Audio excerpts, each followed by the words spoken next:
이스라엘은 헤즈볼라의 재무장을 막겠다며 시리아 전략무기 시설에 대한 공습도 수백 차례나 이어가고 있습니다.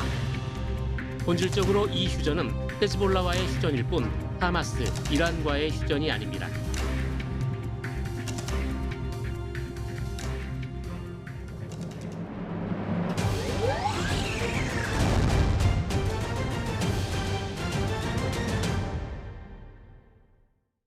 안녕하십니까.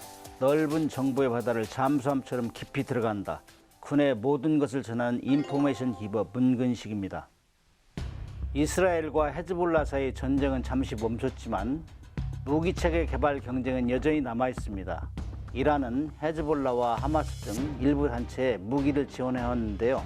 오늘은 이스라엘과 이란의 무기체계에 대해 비교 분석해 보겠습니다.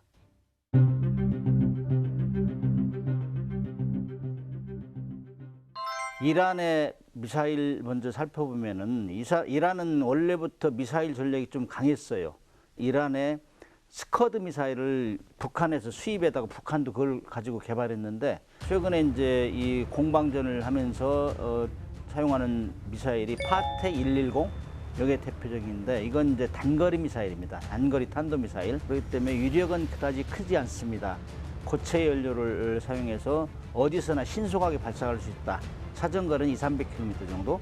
그다음에 GPS 유도 기술이 탑재되고 정밀 타격이 가능하다는 점. 그다음에 이런 것들은 주로 이제 주요 군사기지나 뭐 인프라, 항구 이런 데를 공격하는 사용하고 있어요. 카이바르 셰칸이라는 미사일 이거는 중거리 미사일 정도 돼요.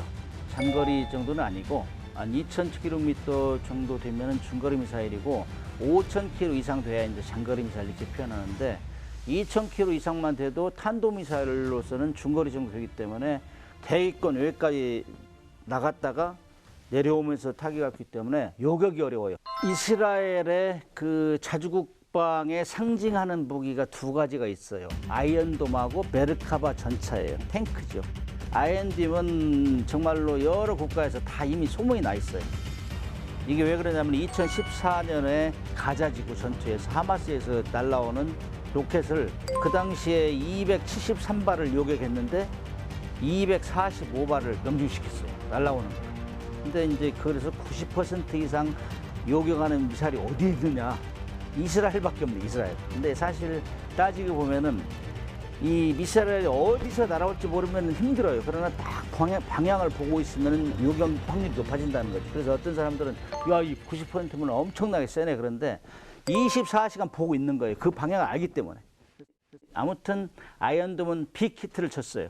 그래서 뭐 강철돔이라 이렇게 얘기하는데 거리는 길지 않고 한 4 내지 70km 정도. 그래서 대표적인 대미사일 요격 미사일이다. 원래 미사일을 방어하려면 2중 방어, 3중 방어 이런 개념을 적용해요. 그래서 단거리 미사일, 중거리 미사일, 장거리 미사일을 어떻게 요격할 것이냐 이 정도 해놔야 안심이 되잖아요. 하나 가지고 못하니까. 그래서 이제 데이비드 슬림 중거리 미사일 방어고 조금 전에 아이언돔은 이제 단거리 미사일을 했죠. 40에서 300km 범위 중거리 로켓하고 미사일을 요격할 수 있어요.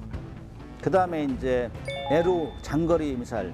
이거는 이스라엘의 장거리 탄도미사일 요격 시스템인데 이란의 샤브 시리즈와 같은 장거리 미사일을 주요 타겟으로 하는데 에로 2, 에로 3로 이제 구성되어 있고 요격하려면은 고도에 따라서 나눠요. 거리에 따라서 나누고. 근데 적어도 고고도 요격이 가능하다. 그 다음에 바라크 8. 이거는 주로 해상 및 항공기 방어용인데 이스라엘 해군의 주력 방어 시스템이라고도 좀 지나침이 없고 야혼트와 같은 대한 미사일로부터 이스라엘 해군을 보호하는 역할을 하는데 주로 고속으로 날아오는 미사일을 요격할 수 있어요. 그다음에 주변에 또 빠르게 대처할 수 있죠.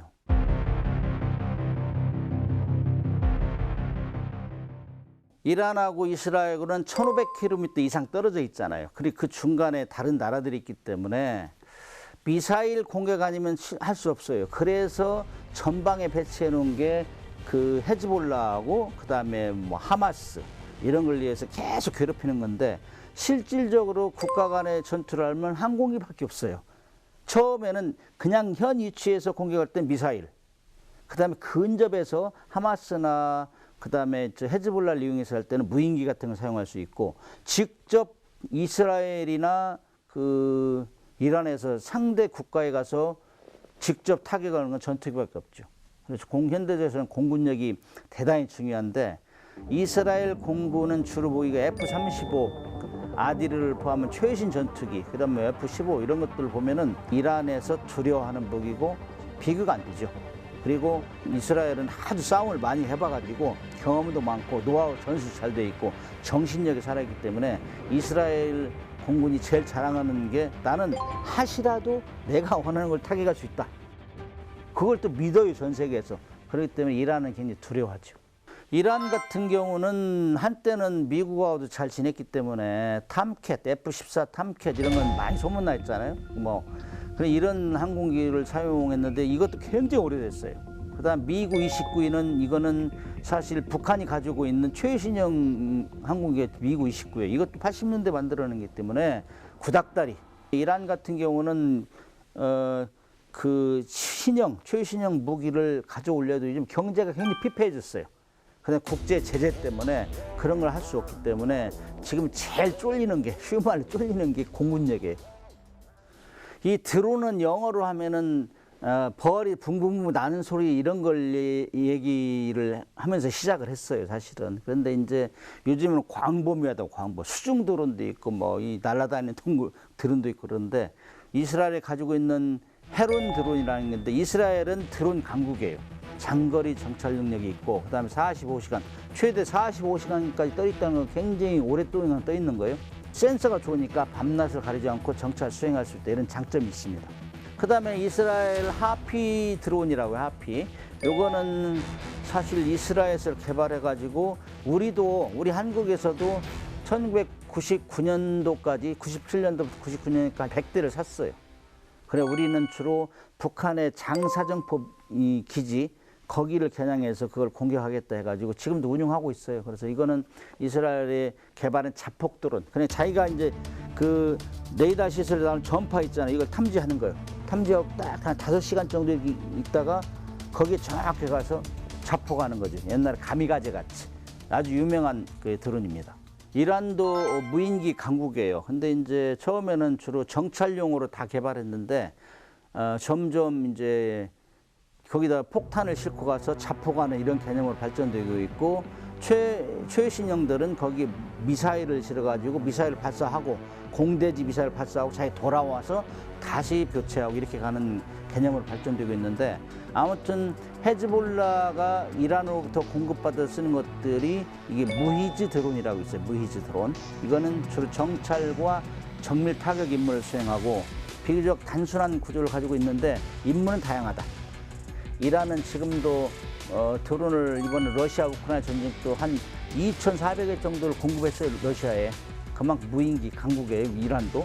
그다음에 아라시 드론도 한 200여 대가 지금 러시아에 수출하는 걸 알고 있어요, 수출한 걸로. 그래서 대형 자폭 드론인데 이거는 워낙 좀 크게 하기 때문에 파괴력이 크다고 해요. 이란이 자랑하는 드론 중에 하나, 자폭 드론 중에 하나입니다.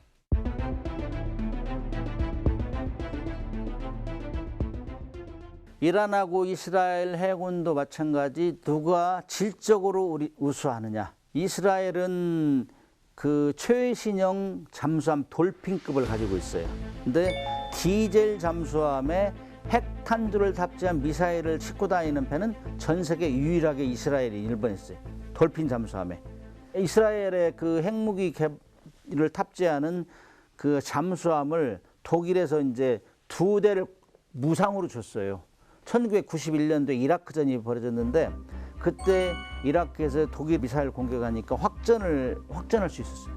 그러니까 알고 보니까 독일이라는 나라에서 이라크의 화학무기를 개발하는 데 도와준 거예요. 그게 들통이 난 거야.